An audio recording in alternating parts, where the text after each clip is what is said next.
Welcome to the Marketing for Startups podcast. If you're trying to figure out marketing for your startup, then you're in the right place. In this podcast, we go high level, looking at the intersection of branding, data, and leadership to offer you a marketing playbook to grow and scale. Join me each week for in-depth interviews, tactical advice, and practical trainings. Hi, I'm your host, Victoria Hajar, veteran marketer and startup enthusiast. I promise to bring my experience and curiosity to each episode. Then together, we'll peel back the onion on this ever-changing discipline that is marketing.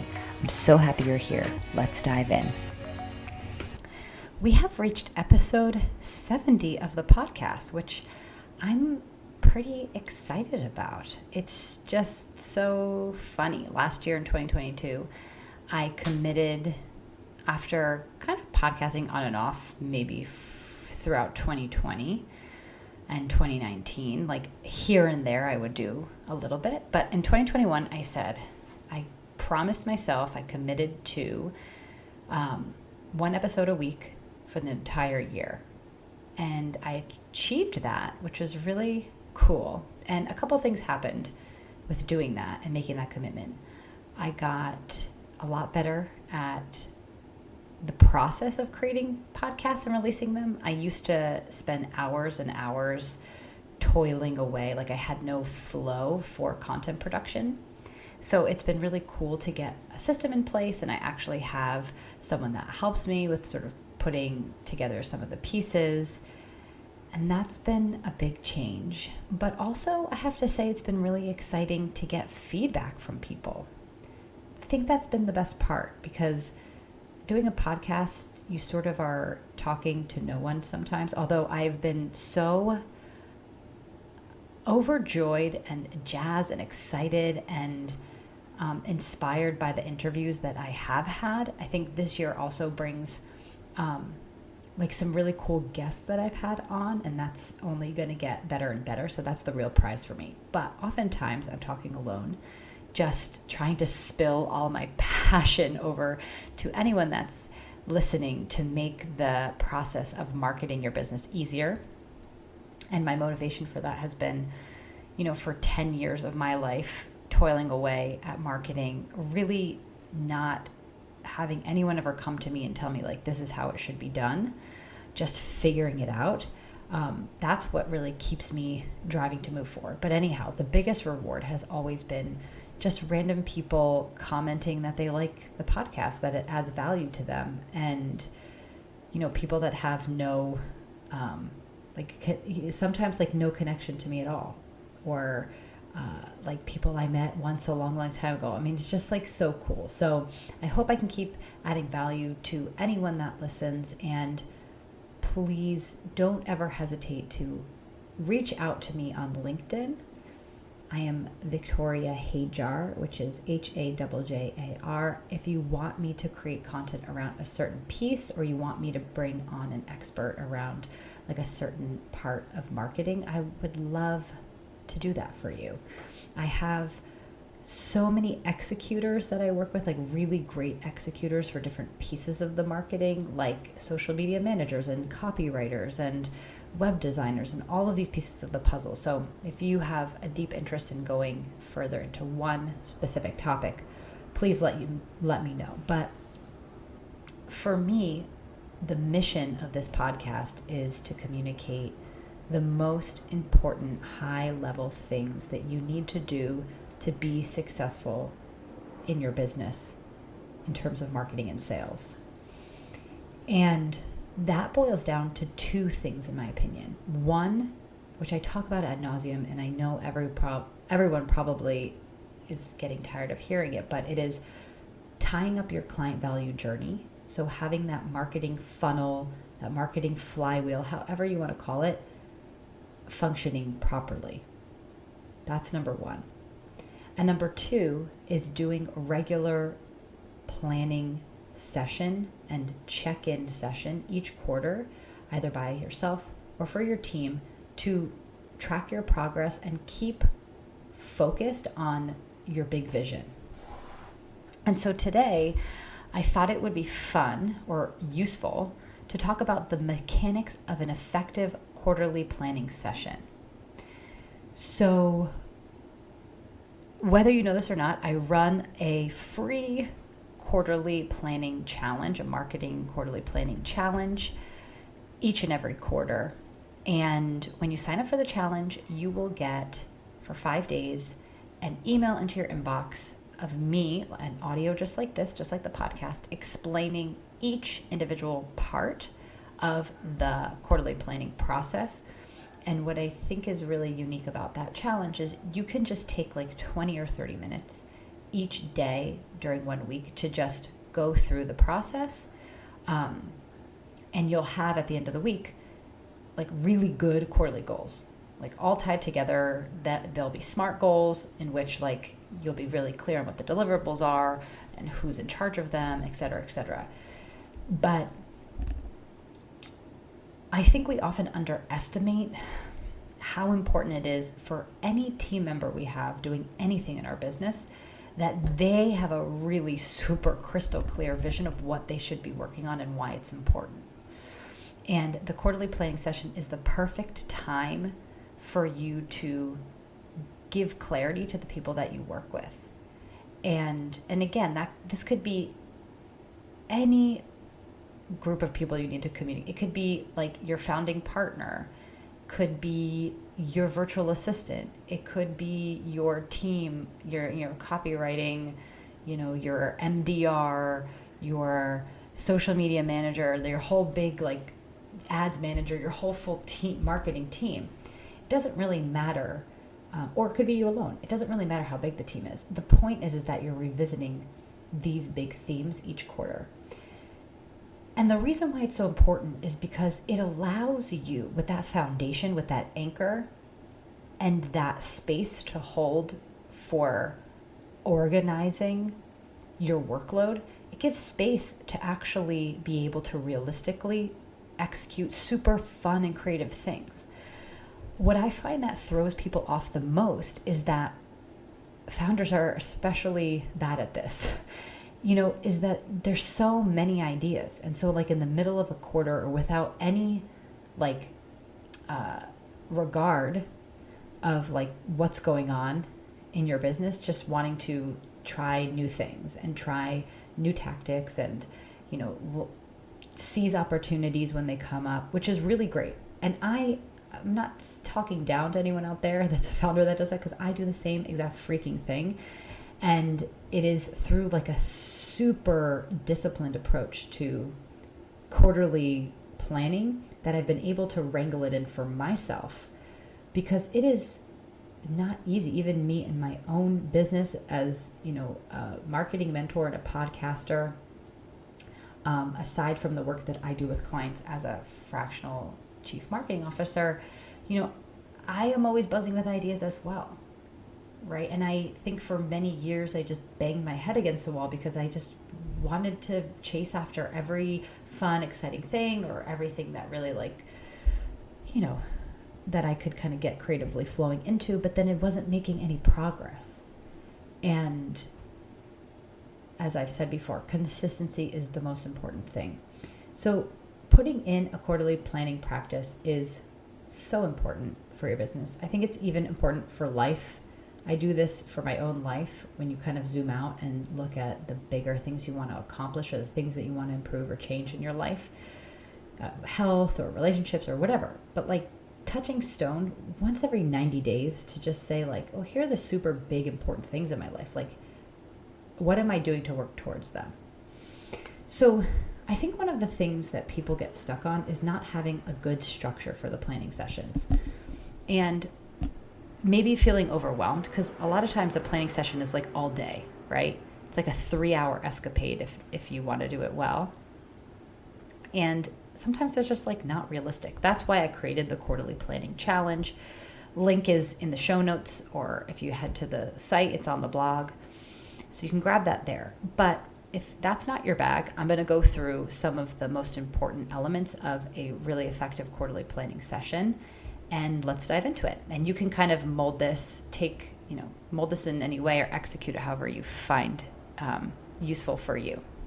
So the first thing is the vision, right? It's going back to that big vision. It's what I was saying. We love to take time the beginning of the year to dream big, all the things that you want to accomplish. And of course, there's all those crazy statistics about how much we forget about those goals by 2 weeks into the year. But I think, if you're like a action-oriented growth mindset kind of person, you're probably sitting down or at least thinking about this at the beginning of the year. Now in business, it's so important to have a big vision for where you want to go in your business. One that really excites you, because when the going gets tough, that vision should be what's pulling you through the tough moments, right? It should be pulling you through the trenches. But it's equally as important to communicate that vision to your team. And when I'm doing a quarterly planning session, I always start with the founder giving a couple minutes to speak about what is that bigger vision. I like to ask the question at the end of the year where, the business is in what place, and have the founder talk about that without limits. Like, what is the big dream? What is the big vision that they're working towards? So I pose that question to you. What is the big vision that you're working towards? And why? Why are you working towards it? And even if you've communicated that to your team before, it really begs repeating, because those big, obscure things are really the most important pieces, and that we tend to really forget as we get bogged down in the day-to-day.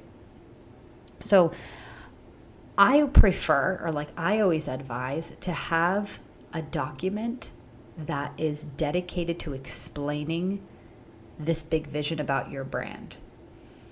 And I've seen many businesses that I've worked in, bigger like scale-ups, have this, and they use it and they update it frequently, like maybe once every 2 or 3 years. They get a designer to design like a really sassy deck that's the 20-year vision or whatever, that's super specific. But you can do it on a very pared down scale as well. Just a couple pages, like, what's your mission statement? What is the goal of your company? Why do you exist? Why you as the founder are the one to create this specific company? Like, why are you the one to do it? Like, how are you going to change the world if that's your vision? How are you going to change the lives of your customers or clients?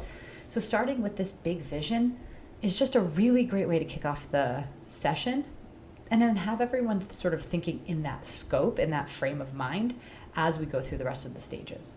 So big vision, communicating the big vision. The second piece is data, looking at the data, okay? Like, looking at your performance. I have a marketing scorecard that I'm obsessed with, that I've developed, that you can grab a free copy of yours in the show notes as well. But reviewing the data is like an anchor for the process. So before you start setting your goals, you want to have an idea of how things are performing, how each piece of the marketing as it exists, and then the sales process as it is now, is effective or not effective. You also want to know if there's any leaks in your marketing funnel, right? You want to be aware of that. And the data can tell you that. So there's a couple ways to look at the data. You can use my scorecard, which I think is the ideal way to really closely look at your data and compare performance, like year over year, quarter over quarter. You also could utilize something like DataBox, which just basically is like an API to connect like all your existing spots where data lives into one easy to look at dashboard. But if you listen to episode 68, where I wax poetically on about this scorecard that I created, I go into further detail why a dashboard isn't as effective as having a scorecard. But looking at the data, you got to look at the data. So once you're holding that vision in your mind, you have that big picture vision that you've shared with the team, that you've infused this inspiration to everyone. You've looked at the data and have a clear idea if there's a leak in the funnel, right? Knowing where it is, and having a vague sense of what's working or what's not working. Step 3 is to go and just brain dump. And this is the fun part. I like to post to the team, like, if money was no object, right? and knowing what the end goal is, right? We want to reach a certain revenue goal, or we want to have like a certain impact. Knowing that's the goal. Like if money was no object, what would you want, do, or have in the business to perform better? And oftentimes, like if you have a team, sometimes it's like incredible because they'll come up with things that like you just could not possibly have thought of yourself, like things that are so specific or ideas that are so cool but kind of like very niche. Ideas that this is the space to share that. So just brain dump it without any limits at all of the ideas of the team. Like I would give a good like 20 or 30 minutes with the team just on this one point.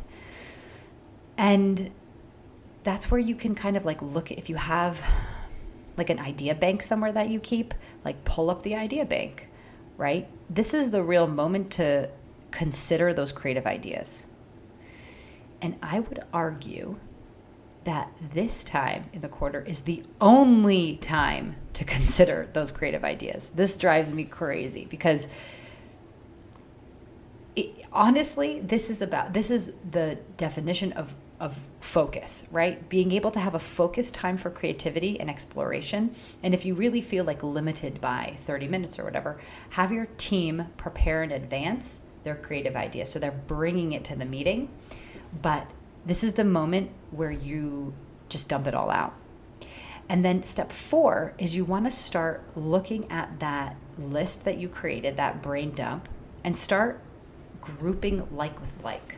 Because oftentimes in this brain dump, what you end up seeing is that like the ideas that come up, some of them are just like tasks. Some of them are like tasks that are connected to like a project. So you want to identify out of the brain dump, like where are kind of the higher level ideas or the higher level projects, and what are like the subtasks of that project, and you kind of group like with like. So if you have like a lot of ideas around, that has to do with partnerships, sticking in like one list. If you have a lot of ideas around events, like stick it in another list. If you have a lot of ideas around customer success, bunch them together. So at the end of this step 4, you're kind of looking at, oftentimes it's like 4 or 5 quadrants. I like to put them into little like squares, or you can put them on sticky notes. But you'll be kind of looking at or starting to gain a sense of what actually could these goals look like, right? Because these projects end up being the goals. So once you have these quadrants sort of set, right, everything kind of categorized, now it's time to prioritize with your team. And there's a lot of different ways you can prioritize. What I would have you keep in mind is sequencing is really important, right? You want to consider the sequence in which you do your projects. Make sure that like if one thing's dependent on another or one thing will be affected on the other, that you just consider the order in which they're executed. The other thing is you want to consider like how much budget would it take to execute? What is going to be the energy and the effort? Do we have the expertise to actually execute this goal, or do we have to hire someone? So you kind of want to talk through each one of the goals to sort of understand like what it takes, the cost benefit, right? And you would always ask yourself like, how much would achieving this goal impact like our bottom line and the revenue? Because at the end of the day, you want to prioritize those revenue generating activities first. And then step 6, the last one, right? So now you've decided, you've prioritized your goals, you've chosen, 3 to 4 goals. And I like to use the rule of thumb, which I've stated before, 2 upgrades and 1 net new. And I think it's always surprising, like only 3 goals, so it seems like so little. But oftentimes these goals have many components to them, right? So you have to consider that. And I really would advise against doing like 6, 7, 8 goals in a quarter. It's just not realistic to get through. And last but not least, once you've, defined those goals, you've decided which ones you're going to tackle, you need to define the goal. So that means crafting a sentence that describes the goal, right? So let's say goal is events, right? And so you want to make those goals smart, right? You want to put specific sort of actionable elements into describing that goal that's going to make clear whomever the lead is on that goal, like know exactly what they need to produce in order to know whether they've been successful or not. So if it's like the category is, launch event series, for example, right? Say like a webinar series. The description of that goal could be, execute 3 webinars with partners that produce X amount of attendees that end up buying, X amount worth of product or signing up for a program, based on like what the conversion rates are. But you want to have like clear to the end, like what is that clear goal? Whomever is in charge of that goal knows, okay, there needs to be 3 events, on average, each event needs to have X amount of attendees, and we want the revenue produced from these events there's some sort of target there. That's how like they're going to be pretty clear whether they've achieved that or not at the end of the quarter. So that brings me to the point. You need to have a leader, like a person that is completely accountable for that goal. It shouldn't just all fall on one person, right? They should be pretty evenly distributed if it's possible, right? If you're not like just working alone. Define like who is really accountable. Make sure that person knows that they're accountable for that goal. And it doesn't mean that they have to work on it by themselves. It just means that they're the ones that are ultimately the leader of that goal. And you want to make sure that they're clear, that they're accountable, clear on what those targets are, and clear on what the due dates are. Clear if they have any sort of budget available to them.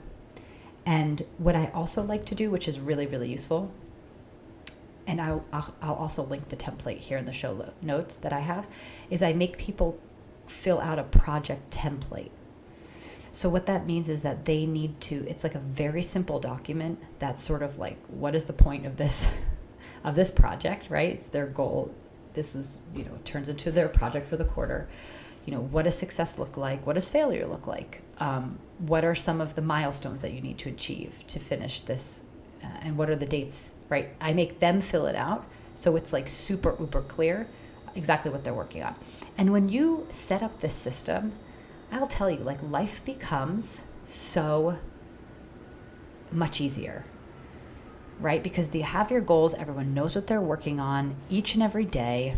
On your Monday meetings, which you should be having meetings at a regular cadence for your business, right? Every Monday you can give like status updates, and you have that trust that like things don't go rogue throughout the quarter, right? And this is why chasing the shiny objects is so dangerous, because you want your team to be focused and executing on the goals that they're responsible for. And having that clarity allows them to really do their best work and really be creative. The problem is that if things get thrown off course because like there's some new idea that needs to be executed immediately, and everyone gets, everyone sort of abandons their goals to work on something new, then you end the quarter feeling like you've probably accomplished nothing, So focus is really, really important.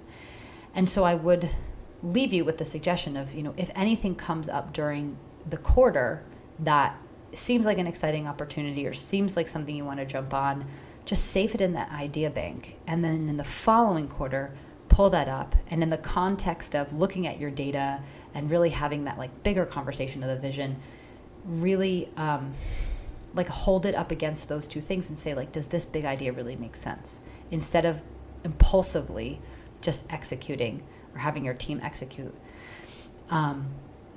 right? Because every single goal needs to be tied back to your business goals, your revenue goals, and all that. So hope that was helpful to you. I think, again, it's like all about mastering the basics. If you could master this simple system of setting goals and then just tending to the goals throughout the quarter, life becomes in a way where nothing's urgent. That's really in marketing, right? There's always going to be things that come up like customer service you can't really control, or logistics, stuff like that. But for the marketing, you never want to function in a world where you're executing things last minute. It's when things get super sloppy. It's when mistakes get made and links are broken and spelling errors and all of that stuff. You want your team to be working at the highest capacity, at the highest level. And the way that you can ensure that that happens is by giving them the tools for success. Can't wait to hear about your planning session. Please join the Quarterly Planning Challenge if that is appealing to you. Again, link in the show notes. And I'll see you back here next week for the Marketing for Startups podcast. You did it. You made it to the end of the episode. Thanks for sticking around with me and listening all the way to the end. I really appreciate you as an audience member, and I hope that you found this helpful. If you did like this episode, it would mean so much to me if you subscribed, if you rate and review this podcast. It helps other people know that this podcast has something worth saying. It also would be super awesome if you could take a screenshot and share on Instagram and tag me at Ugly Ventures, UGLI Ventures, VENTURES. I am always so appreciative to hear from you, and I hope to see you back here next week on the Marketing for Startups podcast.